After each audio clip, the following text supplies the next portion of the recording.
Dear students, welcome back to my channel. মাধ্যমিক বাংলা সহায়ক পাঠ কোনি থেকে আমি সাজেশনের ক্লাসের প্রশ্নোত্তর আলোচনা করছি। তো আমি যে প্রশ্নোত্তরগুলি আলোচনা করছি সেগুলি থেকে আশা করছি তোমরা 100% কমন পেয়ে যাবে। আর এখনও পর্যন্ত যারা কোনি উপন্যাস থেকে বা অন্যান্য ক্লাস থেকে ভিডিওগুলি দেখোনি, অবশ্যই আমার চ্যানেলকে সাবস্ক্রাইব করার পাশাপাশি আমার চ্যানেলের প্লেলিস্ট ফলো করে অবশ্যই ক্লাসগুলি দেখে নাও। তোমাদের পরীক্ষার জন্য অত্যন্ত মূল্যবান এই প্রশ্নোত্তরের ক্লাস। তো আজকে আমি কোনি উপন্যাস থেকে যে প্রশ্নটি আলোচনা করব তা তোমাদের জন্য আশা করছি যথেষ্ট উপকারে আসবে। তো আজকে 11 নম্বর প্রশ্ন, এর আগে 10টি প্রশ্ন আলোচনা করে দিয়েছি, সেগুলি দেখার জন্য প্লেলিস্ট ফলো করো। দেখো 11 নম্বর প্রশ্নে বলছে, চিড়িয়াখানায় বেড়াতে গিয়ে কি ঘটনা ঘটেছিল? এই ঘটনা থেকে ক্ষিতিশ সিংহ কি উপলব্ধি করেছিল?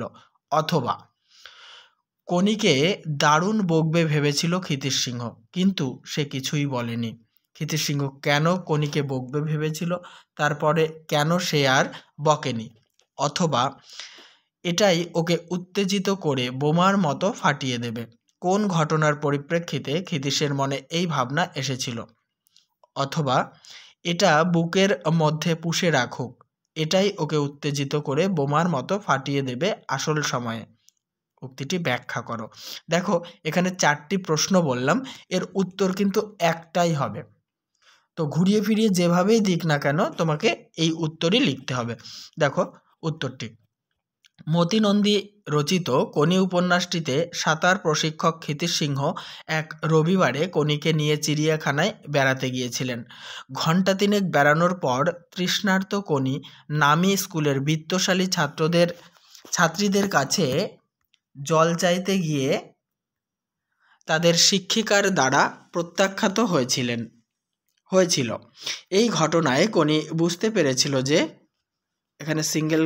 এখানে কোটেশন দেবে কমা দিয়ে, বড়লোকেরা গরিবদের ঘেন্না করে, দাড়ি দিয়ে কোটেশন ক্লোজ। এরপরেই বালিগঞ্জ সুইমিং ক্লাবের খ্যাতনামা সাঁতারু হিয়া মিত্র হাতে জলের গ্লাস নিয়ে শিক্ষিকার আচরণের নিন্দা করে কোনির কাছে ক্ষমা প্রার্থনা করে, কিন্তু ক্রুদ্ধ কোনি জলের গ্লাসে আঘাত করে তা মাটিতে ফেলে দেয়। এই দৃশ্যে প্রশিক্ষক ক্ষিতীশ সিংহ এবং হিয়া মিত্র দুজনেই হতভম্ব হয়ে যায়। পরের প্রশ্নের উত্তর, উদীয়মান সাঁতারু হিয়া মিত্র কোনিকে জল দিতে এলে কোনি তা মাটিতে ফেলে দেয়। এই ঘটনায় প্রশিক্ষক ক্ষিতীশ সিংহ ক্ষুব্ধ হয়ে ভেবেছিলেন কোনিকে বকাবকি করবেন, কিন্তু বিচক্ষণ, দূরদর্শী ও মনস্তাত্ত্বিক জ্ঞানসম্পন্ন ক্ষিতীশ সিংহ ভেবেছিলেন এই হিয়া মিত্রই কোনির ভবিষ্যৎ প্রতিদ্বন্দ্বী, তাই কোনিকে এই মুহূর্তে বকাবকি করলে হিয়ার বিরুদ্ধে কোনির আক্রোশটা নষ্ট হয়ে যেতে পারে। এই আক্রোশই বুকে জমিয়ে রাখলে একদিন কোনির অদম্য ইচ্ছা শক্তিকে বৃদ্ধি করে শ্রেষ্ঠত্বের শিরোপা এনে দিতে পারে। তাই ক্ষিতীশ সিংহ কোনিকে বকাবকি না করে নিজের রাগকে সংবরণ করেছিলেন। দেখো এখানে যে প্রশ্নের উত্তরটি আলোচনা করলাম তা ওপরের 4টি প্রশ্নের ক্ষেত্রেই কিন্তু একই উত্তর হবে। তাই কোনো সময় আমি যে কোশ্চেন আনসারগুলি আলোচনা করছি এর মধ্যে থেকেই কমন পাবে, কিন্তু অনেক সময় প্রশ্ন ঘুরিয়ে দিতে পারে। তাই তোমাদের একটু চোখ কান খোলা রাখতে হবে, অবশ্যই তোমরা কমন পেয়ে যাবে।